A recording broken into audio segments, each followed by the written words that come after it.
Mathematical tool की बुनियाद पर आप लोगों ने मोशन इन वन डायमेंशन में उन केसेस को देखा जब पार्टिकल वेरिएबल एक्सेलरेशन से मूव कर रहा था, और नीट वगैरह में जितना भी क्वेश्चन पूछा हुआ था अप्रॉक्स हमने करवा दिया है, जिसमें मोशन विथ वेरिएबल एक्सेलरेशन है।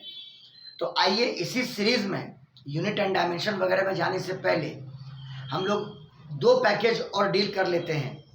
Motion in straight line with constant acceleration, उसका डेरिवेशन आज कर देते हैं, उसका numericals along with vertical motion under gravity, क्योंकि ये दोनों बहुत ही वेटेज वाला टॉपिक है।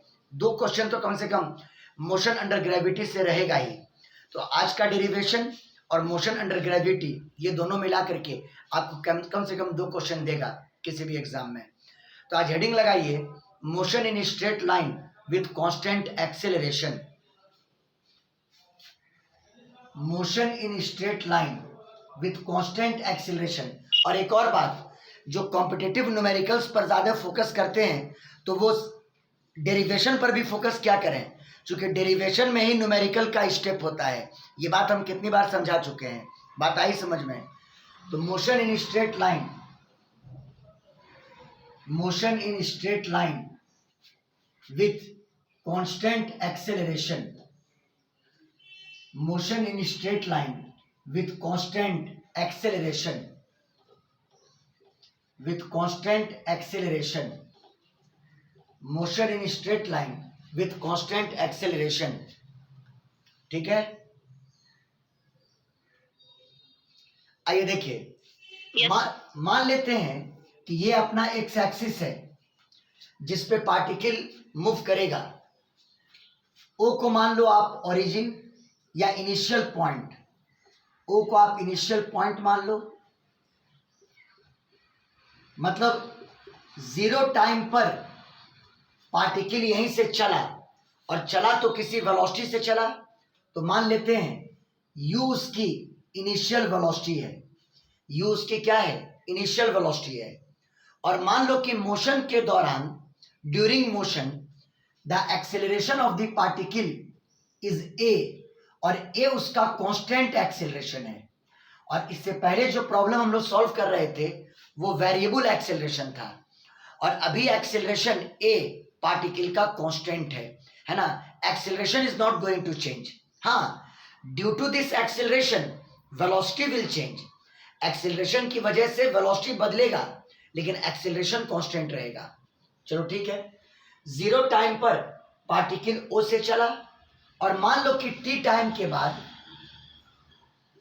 पार्टिकल पहुंच गया पी पॉइंट पर, और मान लो कि पी पॉइंट पर वेलोसिटी बदल करके हो गई v के बराबर। सबको पता है फॉर्मूला v बराबर u प्लस ए टी, चूंकि एक कांस्टेंट है। लेकिन जरा लाने का स्टेप सीखे, चूंकि कैलकुलस का यूज न्यूमेरिकल में बहुत ज्यादा होता है, तो कैसे आएगा। तो पहले सिचुएशन को एनालाइज कर लेते हैं। at t is equal to 0 second, at t is equal to 0 second, particle O पर है, moving with velocity u। the particle is at O, the particle is at O, the particle is at O, moving with velocity, moving with velocity, moving with velocity u, है ना। यानी u को आप कह सकते हो उसकी इनिशियल वेलोसिटी है ना। The particle is under the effect of constant acceleration, जिसकी वैल्यू a के बराबर है। यानी पार्टिकल में एक्सेलरेशन a के बराबर है। The particle is under the effect of, the particle is under the effect of, under the effect of constant acceleration, constant acceleration, constant acceleration a। Clear है। सबसे पहला चीज निकालना यह है कि बताइए टी टाइम के बाद जब पार्टिकल पी पर पहुंचा, टी टाइम के बाद पार्टिकल जब पी पर पहुंचा तो उसकी वेलोसिटी क्या होगी, फाइनल वेलोसिटी क्या होगी। यानी पहला चीज to calculate the velocity, to calculate the velocity after t second, to calculate the velocity after t second. अगर इनिशियल वेलोसिटी u है, जीरो टाइम पर अगर उसकी वेलोसिटी u है, तो आपको निकालना है कि t टाइम के बाद उसकी वेलोसिटी v क्या होगी, है ना। आइए v निकालते हैं। तो कैसे निकालें, तो आप जानते हैं कि किसी भी टाइम पर वेलोसिटी को अगर टाइम के रिस्पेक्ट में डिफरेंशिएट करते हैं तो a आता है। तो dv बाई dt बराबर a, लेकिन ये करना नहीं है, आपको डिफरेंशिएशन करना नहीं है, बस इक्वेशन लिखना है कि dv by dt is equal to a। We no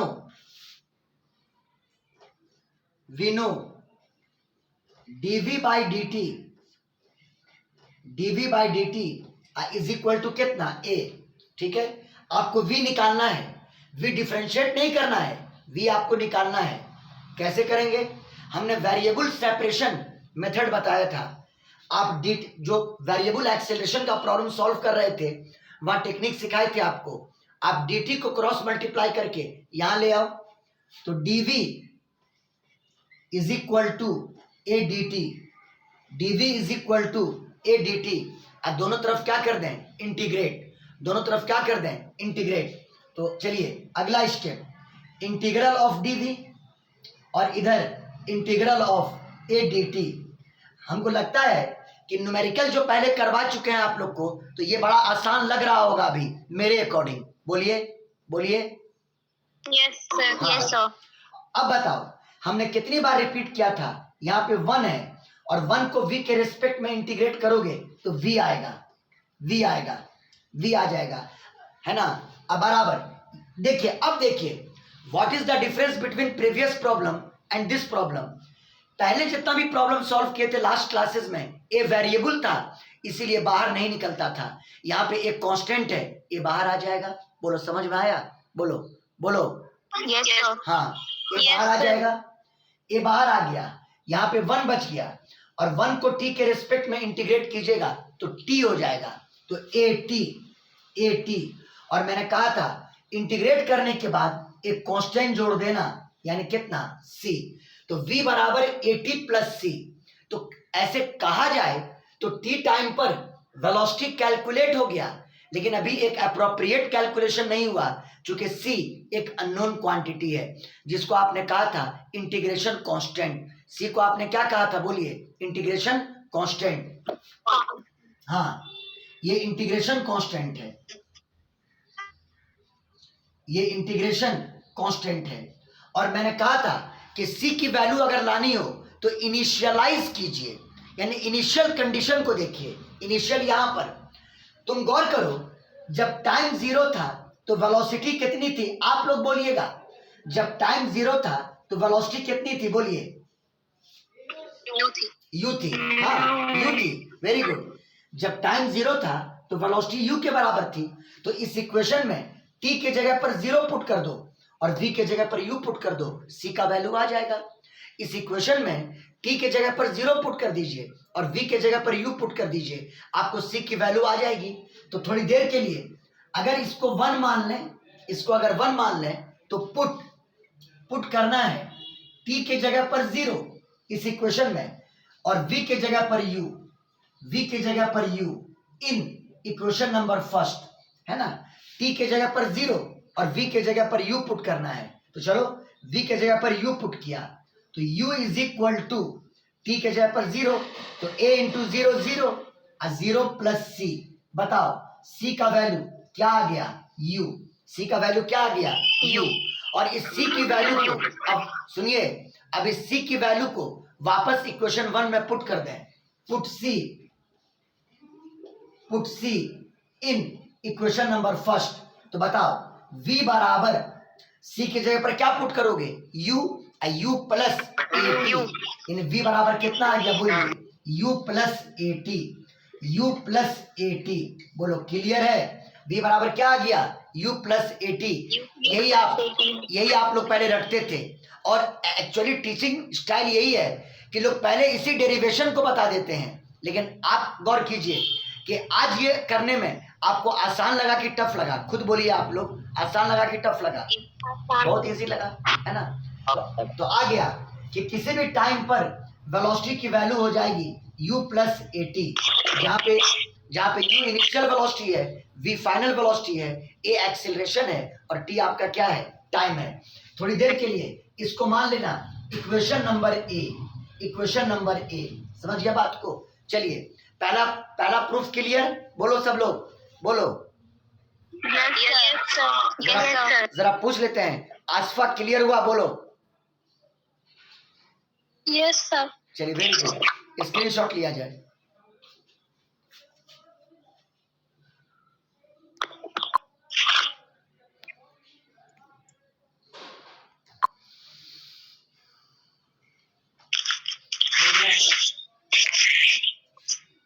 हो गया screenshot?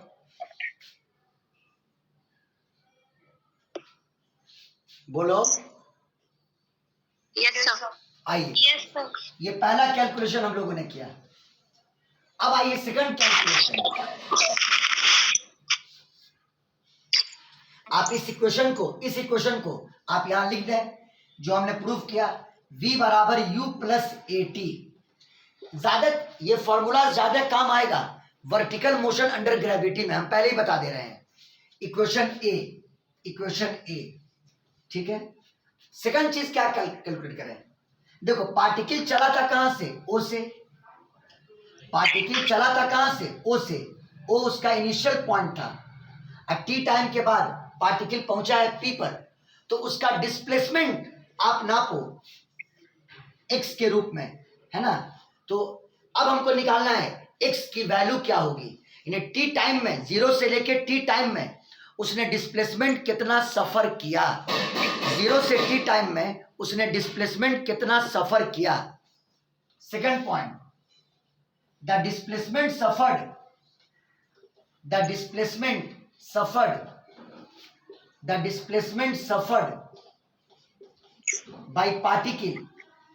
suffered by particle, the displacement suffered by particle between t is equal to 0 to t is equal to t second, है ना? यानी आपको ये डिस्प्लेसमेंट की value calculate करनी है। अब ये कैसे कैलकुलेट होगा? आप पहला इक्वेशन उठाइए, v बराबर u plus a T, v बराबर u प्लस ए टी। देखिए जब वेलोसिटी v है तो उसका पोजीशन कहो या o से उसका डिस्प्लेसमेंट कहो x के बराबर है। तो what was the connection between v and x? आप जानते हैं कि v बराबर होता है dx बाई dt। v बराबर क्या होता है? बोलिए क्या होता है? हाँ, dx by dt. तो इस v को ब्रेक किया, इसको लिखा dx अपॉन dt और ये बराबर u प्लस ए टी। हमने लिखने को तो लिख दिया, यहाँ पे कोई डिफरेंशिएट नहीं करना है, आपको x की वैल्यू निकालनी है। यहाँ जो डेरिवेटिव ऑफ x लिखा हुआ है आपको x की वैल्यू निकालनी है। सेम मेथड, क्रॉस मल्टीप्लाई यानी वेरिएबल सेपरेशन। तो dx is equal to u plus a t into d t, u plus a t into d t. और अब दोनों तरफ आप इंटीग्रेट कर दोगे, दोनों तरफ आप फिर से क्या करोगे? इंटीग्रेट कर दोगे। इंटीग्रल ऑफ dx, देखो यहाँ पर किसी का माइक ऑन है, माइक ऑफ रखिएगा। dx का इंटीग्रल अब बराबर integral of u plus a T अब विथ रेस्पेक्ट टू t। अब ये बताओ 1 का x के रेस्पेक्ट में इंटीग्रेशन कितना होगा? x कितना होगा? बोलिए। ये x हो गया। चलिए याद कीजिए, दो टर्म के बीच में प्लस, रूल ऑफ इंटीग्रेशन अलग अलग करेंगे। तो पहला टर्म में u है तो u तो कांस्टेंट है, तो e नहीं, कांस्टेंट है तो 0, डिफरेंशिएशन 0 होता है। अगर कांस्टेंट है तो बाहर करेंगे, वहां पर 1 बचेगा। अब 1 का t के रेस्पेक्ट में t होता है, तो u को बाहर किया और यहाँ पे 1 बचा और 1 का t के रेस्पेक्ट में t यानी ut अब प्लस a कांस्टेंट, a को बाहर किया और t के पावर 1 को इंटीग्रेट करोगे तो t square by 2, T square divided by 2। और लास्ट में एक और कांस्टेंट जोड़ दो c, जो कि आपका इंटीग्रेशन कांस्टेंट है ना। कहने को डिस्प्लेसमेंट तो आ गया, लेकिन एक अप्रोप्रिएट वे में नहीं आया, क्योंकि अभी c की वैल्यू हमको पता नहीं है। तो इसको मान लेते हैं इक्वेशन नंबर सेकंड।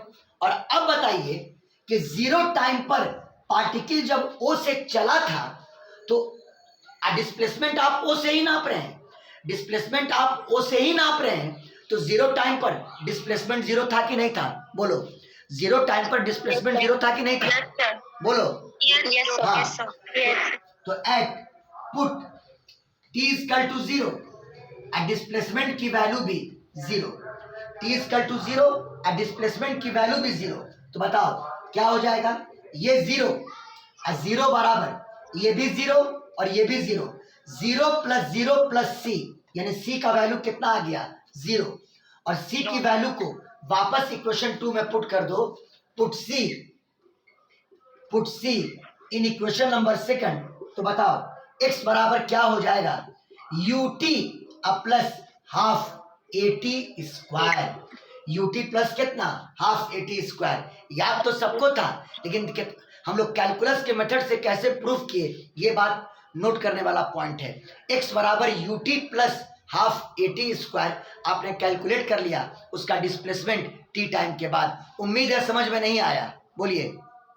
आगे x बराबर ut plus half eighty square, equation number B. चलिए, यानी डिस्प्लेसमेंट निकालने का फॉर्मूला यही होगा। लेकिन all these formulas are valid in that case only when the acceleration of the particle is constant। हाँ, ये सारा फॉर्मूला तभी वैलिड है जब पार्टिकल का एक्सेलरेशन क्या रहे? कांस्टेंट रहे। चलिए स्क्रीनशॉट लीजिए।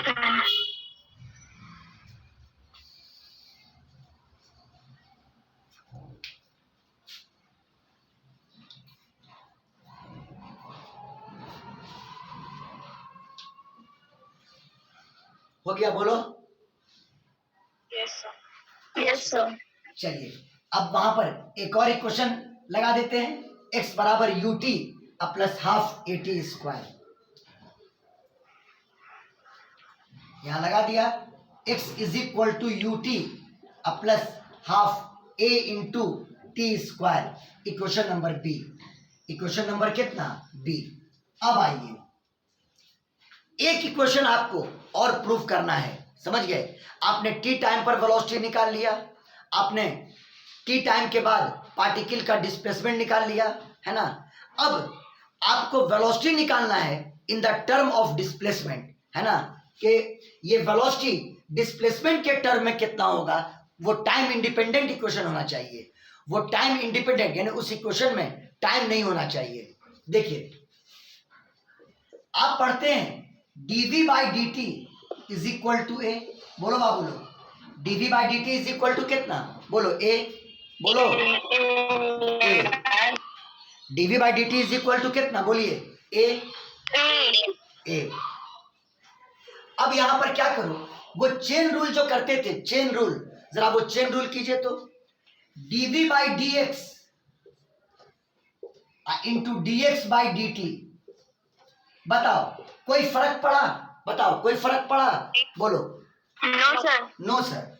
और ये बराबर ए, ये बराबर ए। और dx by d t velocity होगा। क्या होगा? बोलो, वेलोसिटी होगा। Velocity. Velocity dx by d t आपका v हो जाएगा।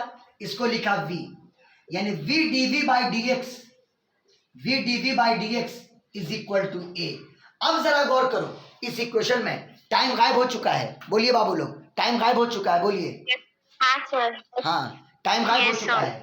तो v dv by d x is equal to a. Now cross multiply. अब आप क्रॉस मल्टीप्लाई कर दीजिए। तो v dv is equal to a into d x. V d v is equal to a into d x. और करो क्या कि equation अभी इंटीग्रेट नहीं, एक स्टेप और बढ़ा रहे हैं। दोनों तरफ 2 से मल्टीप्लाई कर दो। दोनों तरफ 2 से मल्टीप्लाई कर दीजिए। देखिए, कहोगे सर काहे मल्टीप्लाई करें? वजह 1 सेकंड के बाद पता चल जाएगा। और आप अपने से भी आगे प्रॉब्लम्स में करना स्टार्ट कर दीजिएगा। देखिए हम 2 से मल्टीप्लाई किया, 2v/dv बराबर 2a इंटू dx, और अब दोनों तरफ इंटीग्रेट करो, है ना। कुछ लोग के दिल में ये बात उठता होगा 2 से काहे ना मल्टीप्लाई किए ना फालतू में। अब कीजिए तो कीजिए क्या, हम तो कर दिया मल्टीप्लाई, अब इंटीग्रेट कीजिए। आइए, इंटीग्रल ऑफ 2v/dv बराबर इंटीग्रल ऑफ 2a dx। देखो क्या हुआ, यहाँ पे 2 कांस्टेंट है, बाहर आएगा, बोलो बोलो बाहर आएगा, बोलो। Yes sir, बाहर। बाहर आ गया। और ये बताओ v के पावर 1 का इंटीग्रेशन v²/2 होगा, बोलो बोलो बोलो बोलो। Yes sir। हम यानी हमको पता था ना कि v को जब इंटीग्रेट करेंगे तो v²/2 आएगा, इसीलिए इंतजाम ऊपर में 2 पहले से कर दिए कि तुम आओ ना कैंसिल कर देंगे, ताकि बटा 2 का बर्डन हमको ढोना नहीं पड़े। बात समझ में आया कि नहीं आया, बोलिए। Yes sir। ये Yes कैंसिल हो sir। जाएगा, ये कैंसिल हो Yes जाएगा, sir। आपका कैलकुलेशन आसान रहेगा उससे। समझ में आया बात, बोलिए बोलिए। Yes sir। बराबर बराबर 2a एक्सेलरेशन कांस्टेंट है, वही तो टॉपिक लेके चल रहे हैं, एक्सेलरेशन कांस्टेंट है तो 2a बाहर, 2a को बाहर किया, अंदर में 1 बचा, और 1 को x के रेस्पेक्ट में इंटीग्रेट करोगे तो x आएगा 2ax, और लास्ट में कांस्टेंट जोड़ दिया प्लस c, और 2 से 2 क्या हो गया, कैंसिल। यानी v² = 2ax plus c, equation number 3। लेकिन अभी ये अप्रोप्रिएट इक्वेशन नहीं है, क्योंकि यहाँ पे c एक इंटीग्रल कांस्टेंट है, c एक अननोन टर्म है ना। तो सबसे पहले हमको c की वैल्यू निकालनी होगी, उसके लिए हमको इनिशियल कंडीशन का यूज करना होगा। किसका यूज करना होगा, बोलो किसका यूज करना होगा। Initial condition। हाँ, इनिशियल कंडीशन का। अब इनिशियली पार्टिकल यहाँ पे था, ये बताओ ये रिलेशन इन दोनों में है, v में और x में, v में और x में। तो बताओ इनिशियल टाइम पर x 0 था, x यहाँ पर x 0 था, x 0 था, लेकिन वेलोसिटी कितनी थी, u थी, बोलिए बोलिए। Yes sir। You। सब लोग फिल करके बोलिए। जब x = 0 था तो वेलोसिटी कितनी थी, बोलिए कितनी थी, U। तो पुट x = 0, अब v बराबर u इन इक्वेशन नंबर 3, x का वैल्यू 0 और v का वैल्यू u पुट किया इक्वेशन नंबर 3 में। तो आइए v के जगह पर u पुट किया तो u² बराबर 2a, और x के जगह पर 0 पुट किया, ये पूरा टर्म 0 हो गया, और 0 प्लस c, यानी c का वैल्यू कितना आ गया, बोलो कितना आ गया, बोलो c का वैल्यू u²। और अब इस c की वैल्यू को इक्वेशन 3 में डाल दो, पुटिंग c इन इक्वेशन नंबर 3। चलिए बोलिए v² बराबर c के जगह पर क्या लिखोगे, u² प्लस 2ax, यही आपका आ गया थर्ड इक्वेशन नंबर c मान लिया। That's completes your package motion in straight line with constant acceleration. मतलब वैलिड तभी होगा जब पार्टिकल का एक्सेलरेशन क्या होगा, कांस्टेंट होगा। हम फिर सबसे बोल रहे हैं, चाहे वो नीट में अपीयर हो, चाहे वो बॉडी में हो, चाहे वो कहीं हो, आप लोग डेरिवेशन को एक आध बार टाइम निकाल के जरूर प्रैक्टिस किया कीजिए। समझ में आई बात है, वो 3 घंटा बायोलॉजी में देने से अच्छा है कि थोड़ा फिजिक्स में डिराइव भी कर लिया कीजिए, कुछ ना कुछ तो काम करेगा ही है। समझ में आई बात, स्क्रीनशॉट ले लीजिए।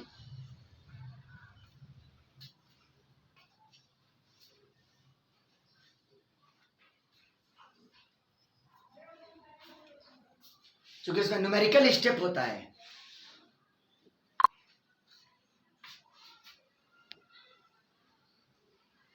जी सर।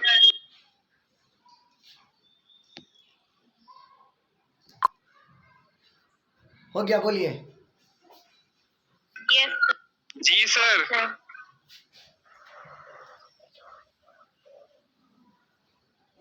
तो नहीं,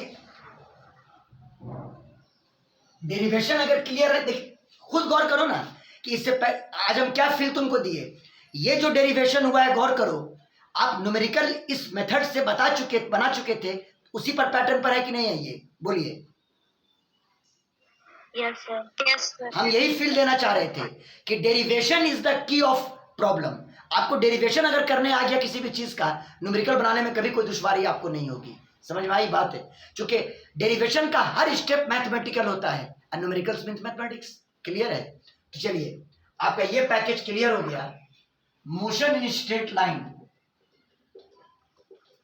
motion in straight line with constant acceleration, motion in straight line with constant acceleration.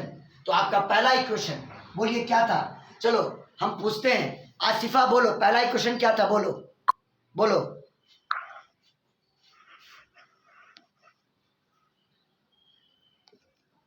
पहला इक्वेशन, अरे बोलिए। फर्स्ट इक्वेशन, वेलोसिटी निकाले थे टी टाइम पर, v बराबर u प्लस एटी, v बराबर u प्लस एटी, पहला इक्वेशन। दूसरा बोलिए, दूसरा बोलिए।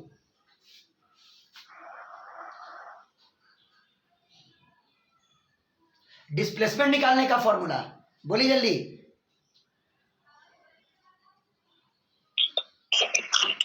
ऐशा बोलो। X is equal to ut plus half at square. हाँ, x is equal to ut plus half eighty square, ut plus half eighty square. और तीसरा equation, v square is equal to u square plus 2a into x. ये तीनों आप direct problem में लगा सकते हैं अगर ये दिया हुआ है कि एक्सेलरेशन कांस्टेंट है। चलिए इसका भी स्क्रीनशॉट ले लीजिए। इसका मेन क्वेश्चन आपको मिलेगा मोशन अंडर ग्रेविटी के अंदर।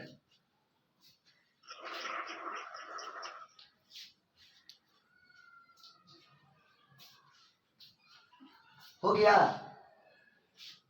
Yes, sir. Yes, sir. चलिए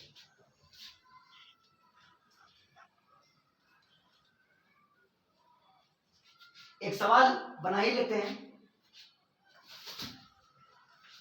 चलो नीट के क्वेश्चन को देख लेते हैं, तो पूछा हुआ क्वेश्चन। अगर किसी को एतराज नहीं हो तो, एतराज है क्या? No, sir. नहीं रहेगा नहीं भी सर। तो, नहीं रहेगा भी तो हम सवाल बनाए हुए करेंगे। समझ गए बात को? चलिए अब चाहे Yes. लाइबा गाली बोले या कुछ भी बोले, लिखिए question. A particle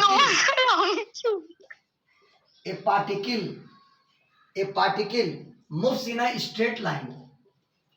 A particle moves in a straight line.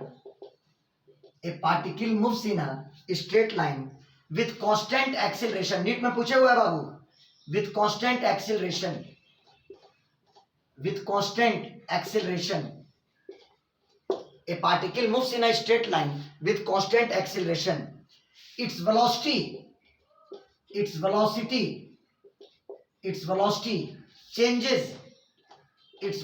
changes from 10 meter per second to 20 meter per second while passing through a distance of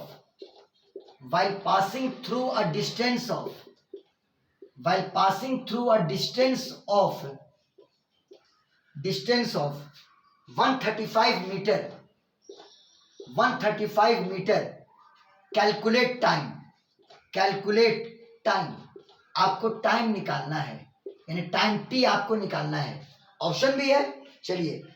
option number A 12, option number B 9, option number C 10 और option number D 1.8। Language समझ में अगर आ गया ना तो there is no problem in the question.